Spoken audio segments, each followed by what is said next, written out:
Hola, bienvenidos a Medical Televisión. Esta propuesta de los martes a las 14:30 y también los jueves a las 23 por la pantalla de Multivisión Federal en dúplex por la 91.9 Cielo, la radio más escuchada del dial en Salta. Llegamos a su casa con información veraz, chequeada, con los temas que a usted le interesan y siempre acompañados por un profesional médico en el piso que está especializado y matriculado en el tema que le vamos a contar. Usted sabe que en las redes sociales se encuentra muchas fake news, confunden más que informar, y es por eso que nosotros nos hemos constituido como un programa en donde usted puede sentirse seguro. Hacemos consultorio virtual a través del 11 26 09 09 09. Usted puede consultarnos cualquier cosa en relación a los temas que tratamos y el profesional médico en el piso va a tratar de despejar todas las dudas. Y desde hace unos programas, este programa Medical TV está auspiciado en forma exclusiva por el Hospital Privado IMAX Central, porque estás en buenas manos.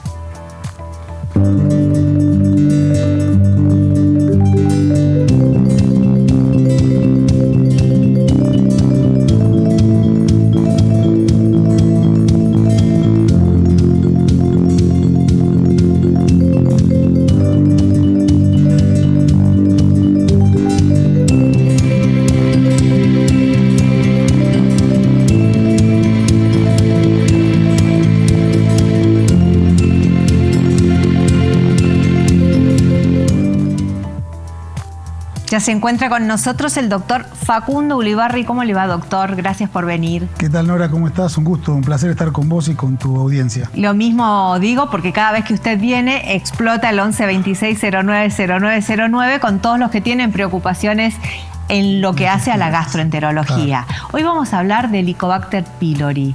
Es Perfecto. Un temazo, doctor, porque hay poca información en torno a esta bacteria que es tan común en el mundo entero. Claro, digamos, hay poca información y mala información también. Exacto. Y el hábito que tienen las personas de googlear muchas veces, sí. Y ahí uno no sabe qué tipo de información tiene, si es la verídica o no tanto. Entonces sí, es verdad, el Helicobacter pylori es una bacteria descubierta no hace muchos años y que de hecho es una de los descubrimientos y que ha modificado distintas enfermedades digestivas, que ha valido a sus descubridores el Premio Nobel de Medicina. Enseguida vamos con las preguntas del doctor. Ahora con la producción hemos preparado un informe base. ¿Qué es lo que dice la Organización Mundial de la Salud acerca de este tema? Señor director. El Helicobacter pylori es una bacteria que vive en el estómago y afecta a millones de personas en todo el mundo. Su peculiaridad es que puede sobrevivir en un ambiente ácido como el estómago gracias a su capacidad de producir una sustancia llamada ureasa que neutraliza el ácido gástrico a su alrededor. La infección por Helicobacter pylori es una de las más comunes a nivel global, especialmente en países en desarrollo, donde se transmite principalmente por contacto directo entre personas o a través de alimentos y agua contaminados. Aunque muchas personas pueden convivir con esta bacteria sin experimentar síntomas, en otros casos puede provocar problemas de salud importantes, como gastritis, úlceras gástricas o duodenales, cáncer gástrico o disepsia funcional. El Helicobacter pylori es una bacteria común, pero potencialmente peligrosa si no se trata adecuadamente. Si experimenta síntomas digestivos persistentes o tiene antecedentes familiares de problemas gástricos, consulte a su médico. La detección temprana y el tratamiento adecuado pueden prevenir complicaciones graves y mejorar la calidad de vida. Se estima que entre el 44 y el 50% de la población mundial está infectada con el Helicobacter pylori. Sin embargo, esta prevalencia varía significativamente según la región. En países desarrollados, la prevalencia puede superar entre el 70 y el 80%, especialmente en áreas con malas condiciones de saneamiento. En Argentina, la prevalencia de Helicobacter pylori es alta, afectando aproximadamente al 50% de la población asintomática. En personas con síntomas digestivos como ardor o molestias en la parte superior del abdomen, esta cifra puede llegar al 70%. Las tasas de infección están relacionadas con factores como el nivel socioeconómico y las condiciones de saneamiento que facilitan su transmisión principalmente por vía oral, fecal y oral gástrica. Además, se ha identificado contaminaciones en fuentes de agua en ciertas regiones del país. Según la Organización Mundial de la Salud, el cáncer gástrico es el quinto cáncer más común y la tercera causa de muerte por cáncer a nivel mundial, con una fuerte correlación con la infección crónica por Helicobacter pylori. La OMS clasifica esta bacteria como un cancerígeno de clase 1, es decir, una causa probada de cáncer.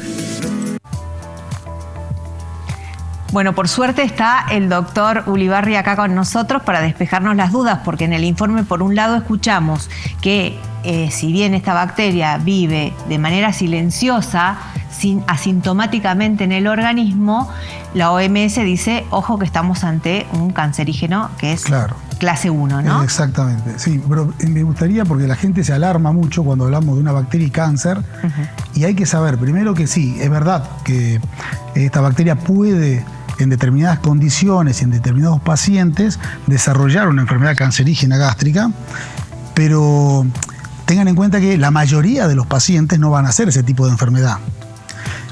Si bien es una bacteria o una infección muy prevalente en nuestro medio, de hecho el porcentaje es muy alto en los países subdesarrollados, la mayoría no va a ser este tipo de enfermedad grave de cáncer. Sí, otros tipos de enfermedades como gastritis, úlcera gástrica, úlcera duodenal, y de todas formas, en el caso de tener la bacteria, siempre es mejor tratarla. Bien, ¿cuáles son entonces, ya que entró usted en los síntomas antes de la pregunta, esos primeros síntomas que nos pueden alertar de que estamos en la presencia de Helicobacter pylori? La mayoría de los pacientes no van a tener síntomas, y los síntomas están relacionados a la enfermedad que puede haber desarrollado alguno de los pacientes infectados. Ok, ahora sí. Entonces, los síntomas son síntomas digestivos superiores, podríamos decir, como dolor en la boca del estómago, como dice la gente, en el epigastrio, ardor, reflujo o acidez, que siempre se relaciona con ese tipo mismo de enfermedades gástricas o duodenales. Pero la mayoría de los pacientes van a ser asintomáticos. Bien. Ahora, doctor, ¿cuáles son los estudios que van a realizar ustedes, los gastroenterólogos, para determinar si se trata de Helicobacter pylori? Los métodos de diagnóstico pueden ser invasivos o no invasivos. Los métodos invasivos, que son los más comunes, que utilizamos sobre todo cuando realizamos el estudio endoscópico relacionados a los síntomas que ha presentado el paciente, y uno decide indicar un estudio endoscópico para determinar el motivo de los síntomas. Dolor, por ejemplo, en la zona superior del abdomen, ardor, etc. Y en esos casos se toma una muestra de tejido del estómago, y eso se puede mandar a analizar a través de un patólogo o a través de un test rápido que se hace también con la misma muestra, un test colorimétrico que permite saber si ese paciente, la gastritis que podremos diagnosticar, está relacionada o no con la bacteria. Perfecto. Ahora, una vez que se determina si se trata, está la presencia de la bacteria y podría ser la causante de esto. ¿Cuál es el tratamiento? El tratamiento es con antibióticos. Se trata con antibióticos y todos los esquemas, hay múltiples esquemas terapéuticos. Se ha visto que esta bacteria ha adquirido resistencia a algunos antibióticos, por eso se van modificando los esquemas a lo largo de los años. Todos los esquemas, además de antibióticos, que generalmente son más de un antibiótico, se asocia a otro medicamento que no es un antibiótico, porque la gente lo conoce muy bien, que es el omeprazol o algún derivado de ese tipo de medicamentos. Son triples esquemas, 3 medicamentos o 4 medicamentos o quíntuples según la resistencia que pueda llegar a tener la bacteria durante un periodo determinado. Bien. Esa es la forma de tratarla. Ahora, ¿puedo volver a adquirir la bacteria una vez? Es raro que vuelva a reinfectarse un paciente, porque se sabe que la resistencia es importante, la resistencia o la inmunidad que genera, mejor dicho. Bien. Y también se ha visto que la infección de la bacteria se produce muchas veces en la infancia, no en la adultez, ¿no? Y raramente uno se vuelve a reinfectar. ¿Y cuáles son las formas más comunes de adquirir esta bacteria? Bueno, esta bacteria se transmite en forma oral, ¿no es cierto?, a través de la saliva, o fecal-oral, elementos contaminados, ¿no es cierto?, que ingresan a través de la vía digestiva. Se ha descrito también a través de aguas contaminadas, ¿no?, o alimentos contaminados con la bacteria. muy fácil la contaminación. Claro. También es común que en una misma familia que haya Eso uno, le iba a decir. Claro, en la familia imposible evitar compartir utensilios. Exacto, envases, etcétera, ¿no? Que de todas formas el paciente diagnosticado con Helicobacter pylori se trata. No es lo mismo que una familia como en pediatría que se diagnostica una parasitosis, se trata a toda la familia aunque no le hayamos hecho el diagnóstico. Ajá. Esto no es el caso. No es así. No, se debe diagnosticar previamente para iniciar un tratamiento, evitando así las resistencias que generan después las bacterias estas a los antibióticos mal indicados. Y si la bacteria no nos hace nada, ¿puede convivir con nosotros? Eso es una discusión, digamos. Si se diagnostica, se trata, por más que el estómago esté indemne. Porque sabemos los riesgos que pueden generar a largo plazo. Más aún en países con alta prevalencia de esta bacteria y relacionados con alta prevalencia de cáncer gástrico.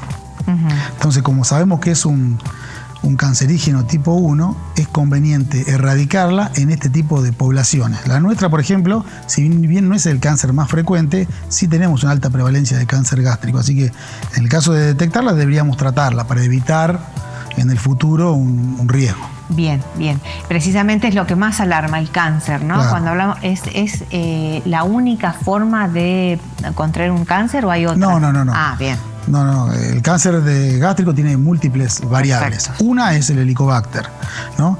De hecho, hay un tipo especial de cáncer que se trata, el primer tratamiento, y depende del estadio, se trata solamente de erradicando la bacteria. Es un cáncer relativamente raro, pero el tratamiento es ese, erradicar la bacteria. Hay otros motivos de cáncer gástrico que no tienen que ver con la bacteria.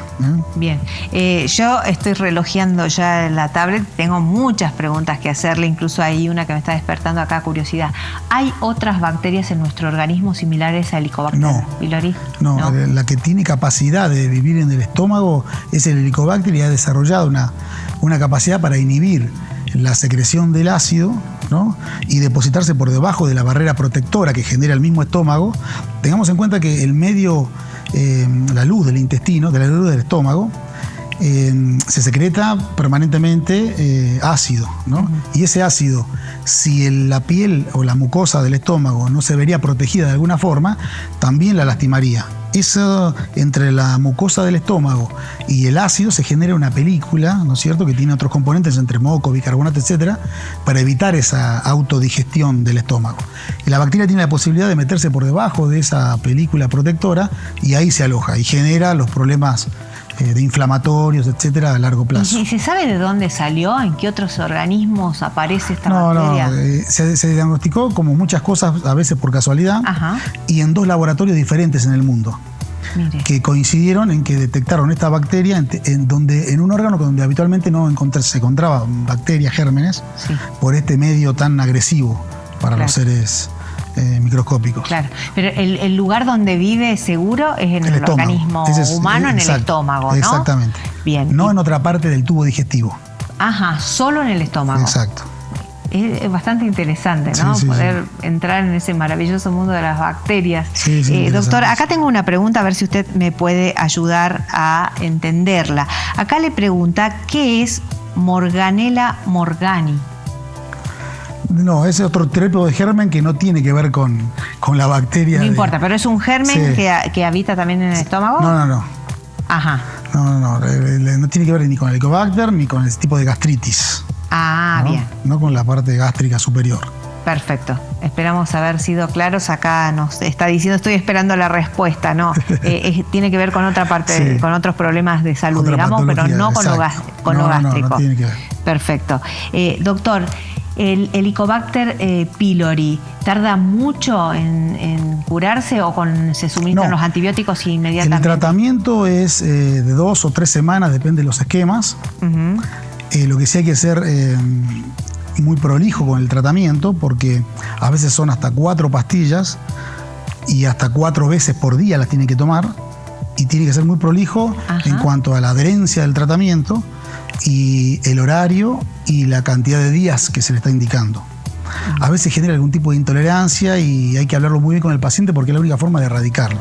Hacer tratamientos incompletos Claro. No impide la curación o la erradicación de la bacteria y además facilita a la bacteria que se vaya entrenando para resistir a los antibióticos. Me encanta cuando nuestros televidentes hacen una especie de feedback con nosotros, pero además nos cuentan su experiencia, ¿no? Acá hay un televidente que dice que se trata de una bacteria peligrosa, pero los médicos no le dan mucha importancia. Yo la tuve y mi médico solo me decía que mi problema era estrés. Después de unos meses de sentirme mal, busqué mis síntomas en internet, algo que no hay que hacer, aunque digan que está mal, dice este televidente. Entonces decidí pedir una endoscopía que mi médico me había negado antes y me dio positivo a la bacteria. Por suerte no llegó a perforar mis intestinos. Cuando te dan el tratamiento no te dicen hacerlo al pie de la letra, como acaba de hacer referencia usted, porque si no se va a complicar. Un conocido dejó el tratamiento a la mitad y derivó en cáncer. Sí, no, hay que ver. Bueno, digamos, está muy bien el razonamiento y por supuesto que puede haber pasado. Claro, esto puede haber pasado sí, así, sí. de esta manera. Lo que ¿no? sí, digamos, no es que los médicos minimizan el problema de la bacteria. Tengan en cuenta que el porcentaje en nuestra población es mayor del 60% de la gente que tiene Helicobacter. Lo que sí creo que es importante, conversar es que no todos los pacientes con la bacteria van a desarrollar cáncer, es un mínimo porcentaje, ¿no? De hecho, la mayoría, como habíamos dicho, no genera síntomas y muchos de los síntomas que pueden llegar a tener no tienen que ver con la bacteria. Hay veces que consultan porque ya conocen el nombre de la bacteria, saben que vive una bacteria en el estómago y consultan por mal aliento.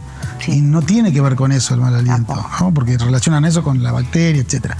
La gente relaciona determinados síntomas con la presencia de la bacteria y no es así. Bien. La bacteria desarrolla enfermedades que finalmente generan los síntomas. Acá hay alguien que le está preguntando, Yoli, dice si los fueguitos en la boca tienen que ver con la gastritis o no. No. Nada que ver, ¿no? No tiene que ver. No, el fueguito tiene que ver con un herpes, con un virus, de otro tipo de patología. Porque se acuerda que antes decíamos tengo un problema siempre en el estómago, le echamos la culpa al estómago. Así como le echan la culpa al estómago, el hígado es otro de los pobrecitos que le echan la culpa de todo y la mayoría de las veces no tiene culpa de nada, de lo que nos pasa. Qué bárbaro. Es así, sí. Bueno, yo tomo hierbas medicinales, dice José. Y las comidas higiénicas, con eso voy bien. ¿Tendrá algo que ver? ¿Se puede proteger el estómago con las hierbas medicinales? Si tenemos en cuenta que muchos de los medicamentos se sacan de hierbas naturales, digamos, algunas no estarán investigadas y ayudan. Yo a los pacientes cuando me consultan porque es muy común en la población, ¿no? Tomar infusiones de hierbas, etcétera, y el aloe vera que cura todo. Mientras no le haga daño, digamos, lo pueden tomar, siempre y cuando se adhiera también al tratamiento que uno le indica, ¿no? Pero sí, hay hierbas, digamos, que pueden tener algún efecto beneficioso. Atenuar por ejemplo, neutralizar el ácido. Claro. Digamos, el tratamiento de determinadas patologías del estómago, como el ardor, etcétera, y lo describo así para que la gente entienda, tiene que ver justamente con el grado de acidez del estómago. Entonces, hay medicamentos que inhiben la secreción del ácido, pero hay otros que neutralizan el ácido. Por ejemplo, hay uno que... El de la alcachofa. Claro, bueno, cosas así, bueno, yo voy a nombrar un medicamento, no sé si se puede nombrar. Sí, a ver, nómbrelo. El Milanta famoso. Ajá. Es un neutralizante del ácido. Él puede como tomar leche. Sí. Neutraliza el ácido deja de ser tan ácido y deja de quemar tanto el estómago. Así como existe ese medicamento, hay otros productos naturales, hierbas, etcétera. El chofitol, por claro, ejemplo, bueno, ya no cosas así. O la gente ahora toma también, no sé cómo lo hace con el tema de la bueno, vos recién habías nombrado que le encuentra la cura a todo, ¿no? Que también lo ingieren y ayuda a neutralizar, o la tusca, acá toma la tusca la gente, té de tusca, y neutraliza de alguna forma la acidez y es beneficioso temporariamente, no cura nada, pero alivia. ¿No? Acá hay alguien que le quiere hacer una consulta, dice, cuando come pan de noche le agarra terrible la gastritis. Dice, o cómo se llamará cuando te quema hasta la garganta. Lo inusual es que solo me ocurre cuando como mucho de noche. Claro. Bueno, con respecto a la harina y los componentes de la harina, ¿no? Porque el pan, si tiene grasa o otro tipo de ingredientes, pueden ayudar a empeorar una patología muy común que es el reflujo, que alguna vez hemos hablado nosotros acá. Sí. El reflujo. Y de noche Lo que ocurre también es que el reflujo, sobre todo con la cena, puede empeorar en el momento que el paciente pasa a un estado de cúbito, de acostarse en la cama. Es como recostar una botella llena de líquido sin el corcho, uno la cuesta y vuelve el líquido, se derrama. Esto pasa lo mismo. El estómago en estado de decúbito empeora el reflujo del ácido hacia la garganta incluso. Algunos tienen síntomas de ahogo nocturno por el reflujo que genera haber comido muchas veces en exceso, y a veces el pan tiene mucho que ver por los componentes que tiene, conservantes, etcétera. Sí. O grasa, si está elaborado con grasa. La tortilla de grasa. Claro, provoca mucho. Claro, eso genera mucho estimulación. Bueno, acá tengo una pregunta para el doctor, que con el doctor hicimos un programa especial. Nos preguntan sobre la hernia de hiato, si es peligrosa. Sí. Con el doctor hicimos un programa especial que lo va a encontrar en YouTube, en el canal de @medicaltvsalta. Es un canal donde nosotros tenemos a modo de colección los temas con el doctor Ulibarri, lo busca así. Y hernia de hiato con el doctor Ulibarri, y ahí despejamos todas las dudas. ¿Era peligrosa o no era? No me acuerdo ahora. Sí, no es que sea peligrosa, digamos. Lo mejor es no tener hernia. Ajá. Pero si la tiene, hay distintos grados de hernia. Hernias pequeñas, hernias más grandes. Las hernias que son de riesgo son las hernias de gran tamaño, que pueden generar hasta síntomas cardiológicos, porque la hernia se aloja en vecindad con el aparato cardiovascular y puede generar hasta arritmias, palpitaciones, etc. Bueno. Esas son las hernias de gran tamaño. Son raras, pero existen. Que lo busquen entonces en YouTube y ahí lo van a encontrar al doctor. Hola, buenas tardes, tengo 47 años. Me diagnosticaron a los 18 con gastritis. Dice, a veces tengo dolores estomacales y mucha acidez. Suelo hincharme mucho. Nunca me dijeron que podría ser una bacteria. Le llegaron a hacer hasta 3 endoscopías. Bueno, pero puede que no sea la causa de la bacteria. Ojo, pero hay que descartarla, doctor. Claro, sí, claro. A ver. Si le hicieron endoscopía, probablemente en algún momento le deben haber tomado alguna muestra. Probablemente. ¿No? Importante, un síntoma muy común que lo relacionan con la gastritis es la distensión abdominal, la hinchazón. Ajá. Que como la palabra gastritis lleva el prefijo ese gas, creen que gas es aire y no, tiene que ver con el estómago. Cuando uno habla de gastritis es porque una irritación, una inflamación propia del estómago. Y los síntomas más comunes son el ardor estomacal, a veces relacionado con reflujo, y tiene que ver con determinados alimentos a veces. Y la gastritis de larga data la denominamos gastritis crónica, que se diagnostica también con una muestra de biopsia, ¿no? Doctor, acá alguien nos cuenta que tuvo la bacteria, ¿no? Helicobacter pylori. Sufrió de repente dolores fuertes de estómago, me dieron antibióticos, dice, ¿con eso ya se supone que estaré curada? Le pregunta. Me quedó siempre como que se me inflama el abdomen. ¿Debo consultar? Le pregunta a Marce. Me dejó el diagnóstico de gastritis eritematosa crónica. ¿Qué significa? Una gastritis eritematosa es que a la vista del endoscopio la pielcita del estómago se enrojece, ¿no? Histológicamente se toma una biopsia y el patólogo describe más microscópicamente las características de esa inflamación. Puede no tener que ver con la bacteria. Si el paciente ha tenido la bacteria en esa oportunidad y la trataron, se puede hacer, quizás no tenga relación con los síntomas actuales que está teniendo, pero en el momento indicado se puede hacer un diagnóstico de evaluación de la efectividad del tratamiento, ya sea por métodos no invasivos, como decíamos hace un rato. Hay un test que se llama test de aire expirado para detectar la bacteria, o antígenos en materia fecal. Ah, eso está bueno. O sea que se sopla y ahí sale la bacteria. Exacto. Sí. ¿Y la detecta? Sí, exactamente. Eso me gustó más que lo que nos contó hace un rato en la endoscopía. Lo que pasa es que eso no va ese test de aire expirado o el test en materia fecal de antígenos no diagnostica el problema que está teniendo el estómago. Ah, bien. Bien, lo mismo. Ojo, cada método de diagnóstico tiene su indicación. Bien, doctor, le quieren hacer otra consulta. Suelo tener ataques de píloro diagnosticada por estrés. ¿Hay alguna relación con la bacteria? No, con la bacteria no. Y lo que está hablando la paciente es que el píloro, ustedes saben que el píloro es el orificio de salida por donde sale el contenido del estómago hacia el intestino, ¿no? Es un pequeño orificio que es un músculo circular y que en determinados momentos puede llegar a tener tal espasmo, ¿no? Contracción tan sostenida y de gran envergadura, puede generar dolor y problemas digestivos, manifestaciones digestivas. No tiene relación con la bacteria. A mí me pasó una vez, doctor, sentía como que me estaba dando un infarto. Claro. ¿Ese es el dolor? Sí, puede haber, ese tipo de dolor puede deberse a varios motivos. De hecho, cuando es digestivo le llamamos dolor torácico no cardiogénico. Primero que hay que descartar el corazón, porque sin el motor el resto no funciona. Entonces, el dolor torácico no cardiogénico, es decir, que no es un infarto, no es nada de eso, en relación a lo digestivo puede tener que ver con espasmos del esófago, por ejemplo, que son de tal magnitud que generan un dolor de pecho o en la boca del estómago que parece, claro, que parece ser del corazón en realidad. Sí. Puede deberse al reflujo, puede deberse a estrés también, episodios de estrés extremo en determinadas personas pueden reaccionar de esa forma, pero en general tiene que ver muchas veces con reflujo, síntomas de reflujo. Es decir, no es el síntoma clásico de ardor, acidez, sino que manifiestan otro tipo de síntomas. Bueno, muscular también puede haber. Las condritis son bastante comunes. Inflamación del cartílago que une el esternón con las costillas. Son bastante comunes esos dolores, pero el diagnóstico es diferente, porque uno presiona y duele. Perfecto. Este tipo de dolor que vos me describís, no.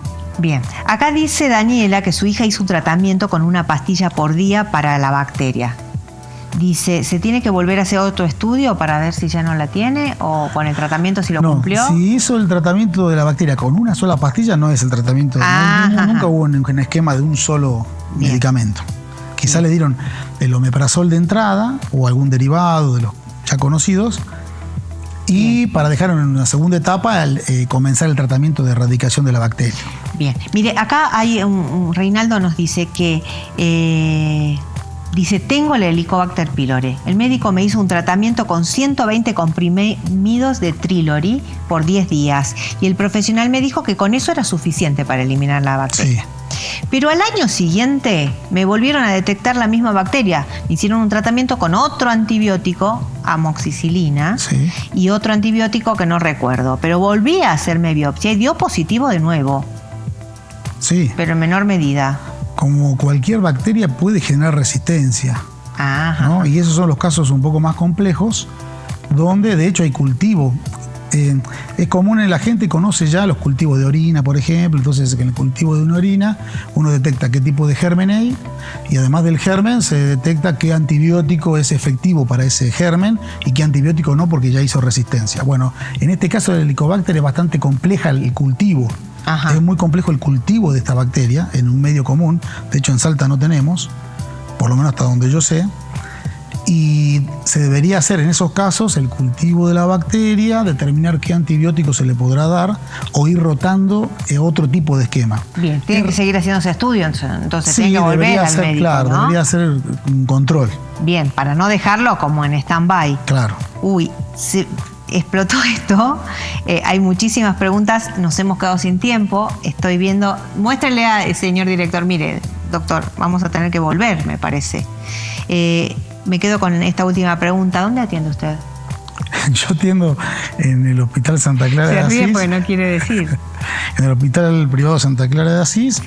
Y en Medicina Ambulatoria Salta. Bien, por las dudas, si alguien lo quiere ir a ver, usted le puede responder la pregunta en vivo y en directo con los estudios que corresponden. Doctor, nos hemos quedado sin tiempo. Quiero agradecerle por su participación este año en el programa. Ha sido para nosotros muy, pero muy importante y lo invitamos a ser parte el próximo año. Por supuesto, con todo gusto. La verdad que la audiencia tuya veo que está muy interesada siempre en los problemas médicos, o por lo menos digestivos como mínimo, y que siempre participan. Y eso la verdad que es un aliciente también para venir a compartir con ustedes estas tardes. Le agradezco un montón. Nosotros tenemos que hacer una pausa, pero en el próximo bloque, mire, vamos a hablar de la afección más común, según la Organización Mundial de la Salud, más discapacitante en el ámbito laboral. Así que preste atención en el siguiente bloque. Ya volvemos.